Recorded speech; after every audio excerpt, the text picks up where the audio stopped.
Welcome to Tales from the Trenches, Season 4. Today, I have Michelle Benson with me.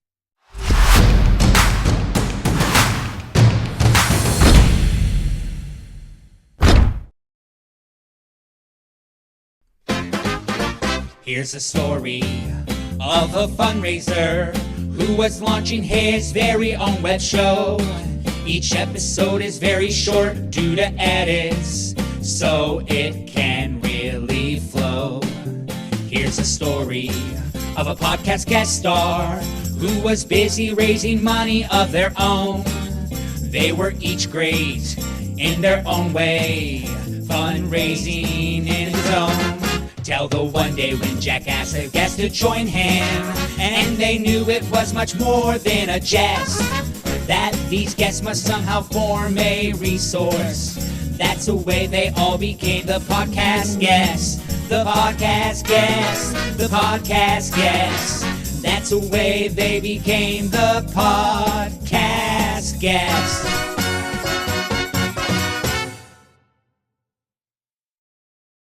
Michelle Benson helps nonprofits to find and be found by funders on LinkedIn. By teaching fundraisers, CEOs, communications teams, trustees, and fundraising consultants how to use LinkedIn strategically, she enables organizations to connect with the most difficult-to-reach prospects: companies, trust funds, philanthropists, and their advisors, helping them achieve their fundraising targets.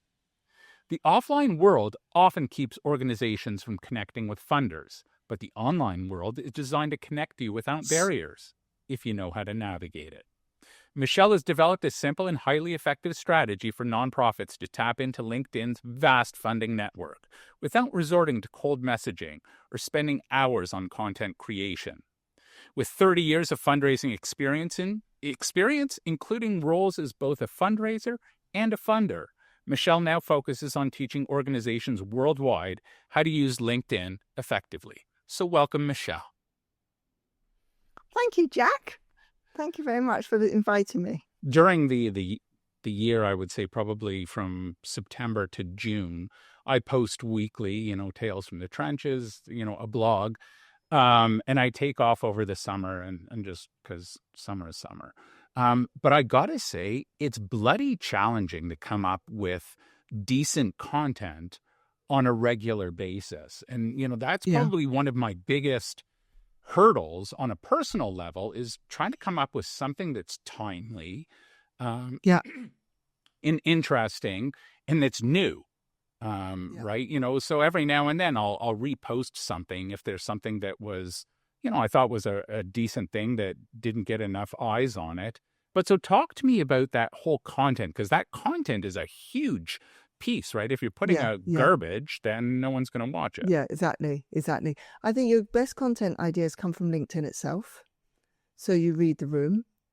And I would say people don't have content problems. They have an observation problem. Because ultimately, what really good content talks to your audience about your audience, not you talking about yourself. And so ultimately, you're not under the spotlight, you're behind the spotlight. You're going, oh, look, and content really is a conversation starter. You're starting a conversation. And so really, it's things that you've observed. So you might have read a lot of other posts on LinkedIn and then write something going up, okay, lots of people are talking about how many people are leaving the sector right now, how many people are becoming consultants. What's your take on it? What conversations have you had about that? That, not just churn out, oh, I saw the report too, or, whatever. And so really it's those kind of reflecting the conversations you've had, what you've observed. Maybe you've listened to a podcast and somebody says something and it's reminded you of a story that you go, actually, and it's that really more than. And then the other thing is, I don't think I think people think content is, I walk into the room and I wow everyone and blow their socks off. Thank God we don't. Thank God it isn't that. Basically, I think it just starts the conversation. And then the other thing that is wonderful about LinkedIn, and God bless LinkedIn for this, is the lot of LinkedIn's content is incredibly dull. It's not the most exciting platform on the, I'm sure more people have a lot more fun on Facebook or TikTok or Instagram. It's a lot more, it's not the most, it's not riveting in that respect. So so when most people content's here, you just got to go here. You don't have to turn into, like the best film producer or whatever. I think you just feel, and I think you should do what you're comfortable with. So you like to write.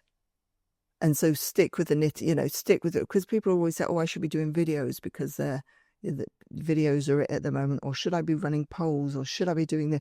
Do what you're comfortable with. Because if you're an amazing writer and absolutely awful on video, or vice versa, just do what you enjoy because you'll keep it up more. And it will come through. And it would just be... it will be a better result. But I also get your point, though. I think what you're getting at as well is that every time you post, you make a point. And that's another thing I usually say is 1 post, 1 point. And if you've got 3 points to make, that's 3 posts. So don't waste it all on 1 post. Take advantage of it.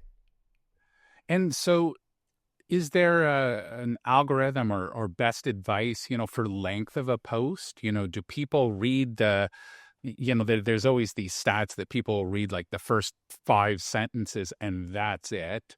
Or do people, dive in if they're somewhat interested, or slowly scroll, or are they just kind of zipping along and waiting for the next one? There's a lot of various people that say, oh, it should be this length, and that single images aren't as good as carousels and blah, blah, blah.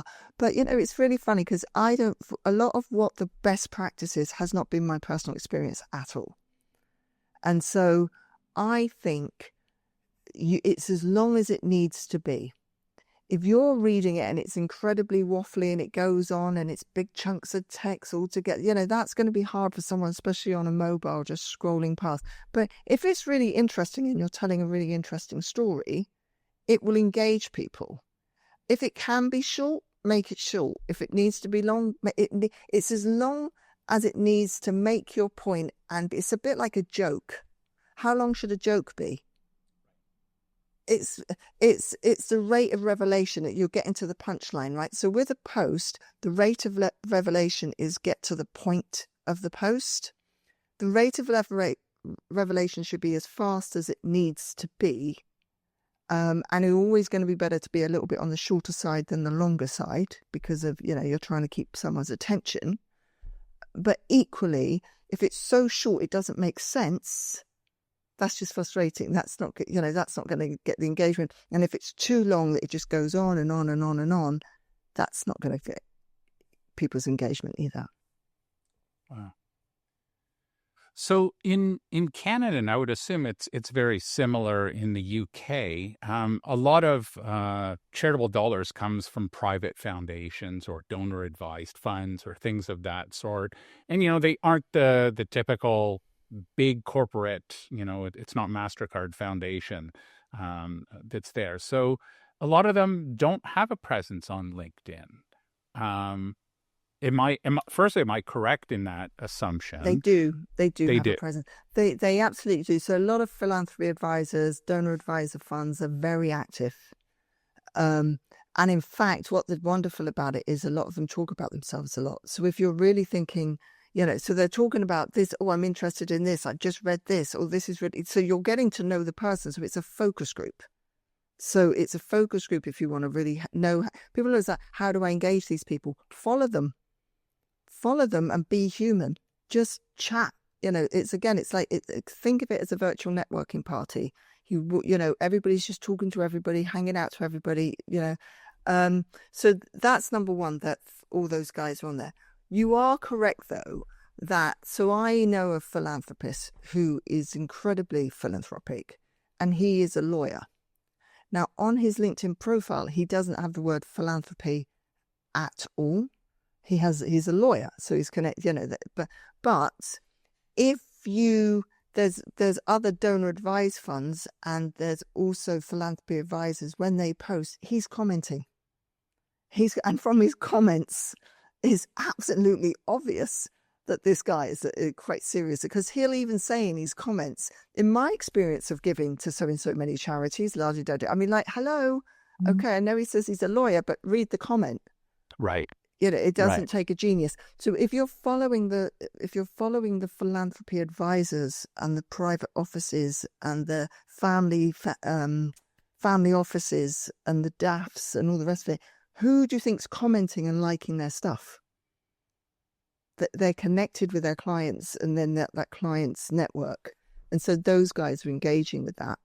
And therefore, and also, that's another way of doing it. How many times have you don't just target the donor, you target the influencer as well, don't you? Right. So Yes. by getting more relationships with donor advisor funds or family offices is going to help you get those recommendations and introductions to their clients. Wow, very interesting.